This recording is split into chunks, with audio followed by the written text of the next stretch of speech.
Today, I'm going to be sharing with you guys my truly honest opinions about Tiny Tina's Wonderlands. I was lucky enough to have been given access to a review copy by 2K and Gearbox. So I've had a lot of time to play through the game and just get my thoughts and opinions sorted on the matter. Now, I'm just going to be straight up with you guys. I am somebody who will always be honest about my games, even if I'm given early access by these companies. I will always give you guys my true and honest opinions on it. And that being said, I think Tiny Tina's Wonderlands has potential to be the best Borderlands game yet in the franchise if they're willing to polish it and get some of these core things out of the way, which we will be getting into later in the video. But I just want you guys to know there will be no story spoilers in this video at all, but we will be talking about Endgame here in a little bit, so just keep that in mind as we are going through. Now, I highly recommend you guys go down to the description and join up on our Discord. We're going to have a ton of Wonderland stuff in there, so if you guys have any sort of questions, you want to talk to other people about Wonderlands, or find people to play with, trade with, if you guys are looking for gear, that is going to be the place to do so. But with all that out of the way, let's go ahead and jump into my honest opinions about Tiny Tina's Wonderlands. Now, we're going to start off positive. I'm going to be talking about all the things that I really liked about the game first. So first off being, I thought the story was way better than Borderlands 3, and I'm not really much of a story person, but I really did enjoy the story.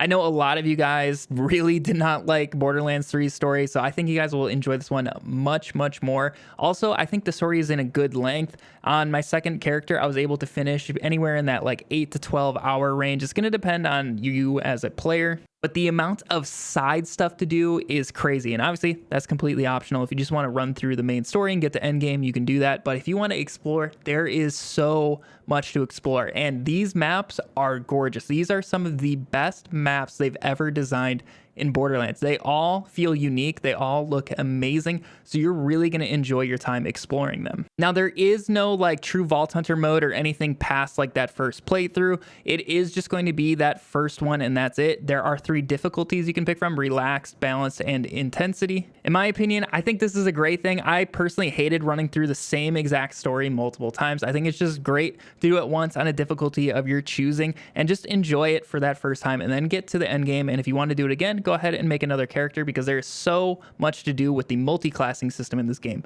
It feels fantastic. There's a lot of freedom and there's a lot of mixing around that you can do with your characters. Now, they definitely want you to invest heavily into one character, but there is still a big point to creating new characters and doing multiple playthroughs. I personally will have just one of each base character, so I'm free to change them out as I see fit. Now, the bosses throughout the game, whether that's side bosses or the main story bosses, they all have mechanics and they're actually really difficult. Nobody's like a grave ward, really. Most of them do have something unique to them, and it's something you're going to have to learn. So your first time fighting them, you might get your ass kicked, but as you guys learn it and get through it, it's going to feel very rewarding, and these bosses are definitely a huge step up in the Borderlands franchise. But now the biggest thing I want to talk about is the endgame. That's also why this video is going out today instead of yesterday.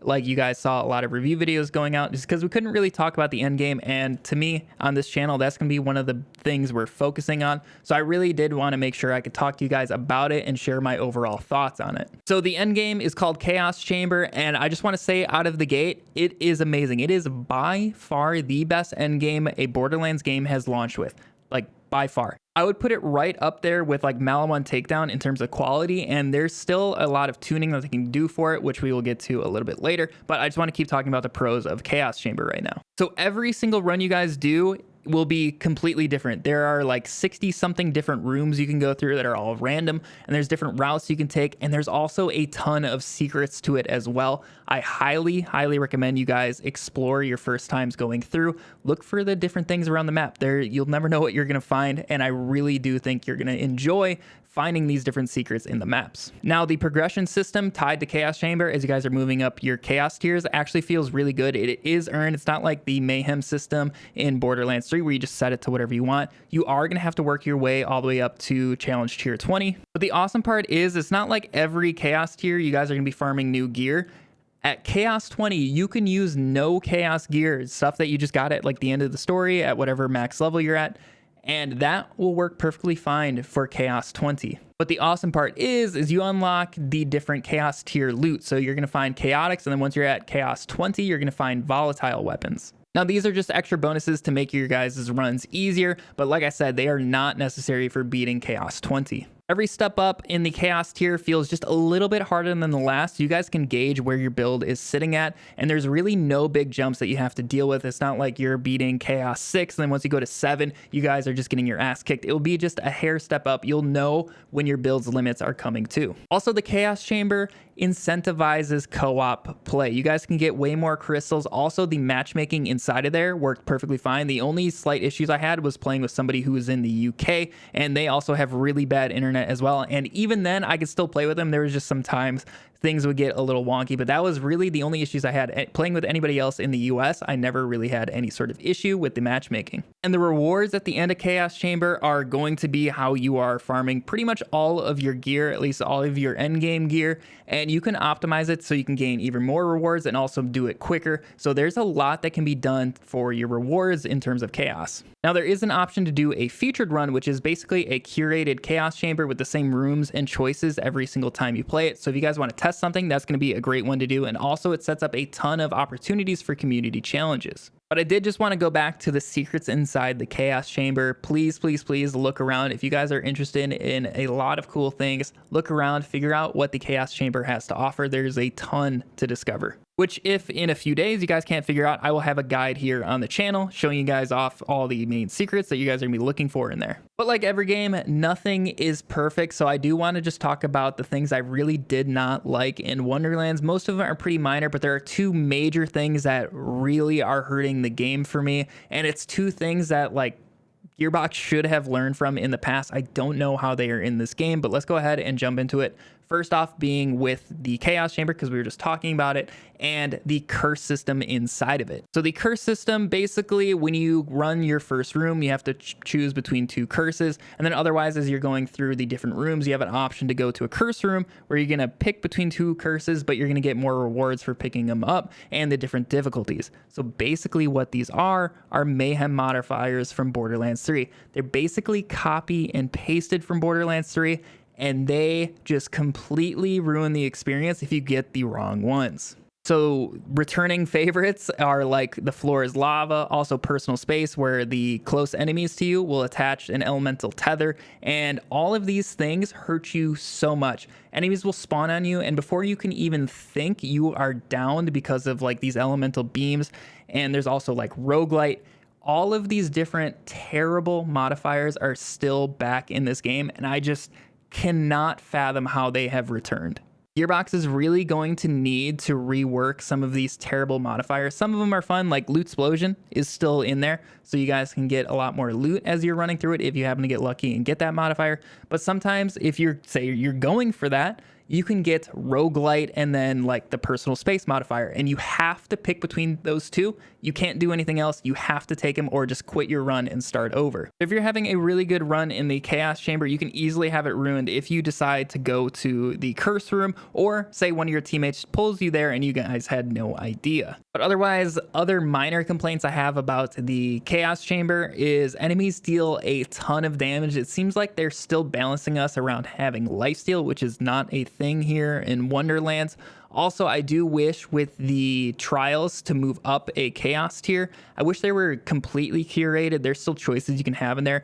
I would like to have them be completely set so you could have them certain counters being elite once you get to the later ones, just to make it a more similar challenging experience for everybody who goes through it. And then the only other thing would be sometimes it seems like a bug where some of the chambers have enemies spawning incredibly slow. Even if you made it elite and you're far into your chaos trial, these enemies will spawn super slow, like one at a time. You almost like never see them. You're kind of playing hide and seek with them. That's really the only other complaint I have about the Chaos Chamber. Otherwise, like I said, I do think it's the best at launch endgame we've ever had in a Borderlands game. But then some other random complaints I have about Wonderlands as a whole is the legendaries in the game do feel pretty weak. And I'm not really worried about this though, because they do love to buff our legendaries and hotfixes. So we just got to wait it out, and they'll be getting buffed pretty much every week is my guess. And then another small complaint I had was just the UI in the game. There was a lot of bugs with it, and also just in general on keyboard and mouse, it felt pretty rough. The mouse sensitivity is weird.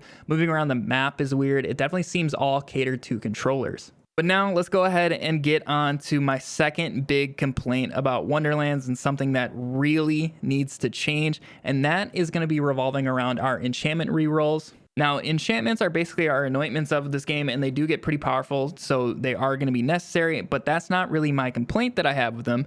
My complaint is the reroll mechanics for them. So basically how it works is it's going to start at 2 of the currency that it takes to reroll it, and every time you reroll, it's going to double, so 2, 4, 8, and so on. And the game actually has a cap of 4,000 moon orbs is the currency that you can hold at any given time. But once you get to 11 rerolls, the cost to reroll is over 4,000. So you can never reroll your gun again. And this is going to be a huge issue because there's no warning. It literally bricks your gun, and whatever anointment you last had on there is what you're forever going to have on that weapon. And this isn't a bug. This is a design choice. So that part was really, really bad in my opinion, because in this game, once you're at Chaos 20, you can get volatile weapons, which have a 1.4% drop rate. So not only do you have to get the legendary you want, and then you're going to have to get that chance of a volatile on it. But once you have that, it feels really good. I got super lucky and I got this awesome legendary SMG as a volatile, and I was re-rolling it trying to get the anointment I wanted, and I ended up bricking it. I'm completely stuck with the enchantment that was last on it, and I had no idea. There was no warning, there was no nothing, and that really made me mad. Because there are so many enchantments in the game, basically without seeing any duplicates, which happens a ton, you're basically gonna have to find 3 to 4 guns to see all the enchantments. And once again, that's with no duping of the enchantments. If they really want it to be hard to reroll your guns later on, at least make it possible to do so. Just keep it at the resource cap of 4,000 once you're at those 11 rerolls.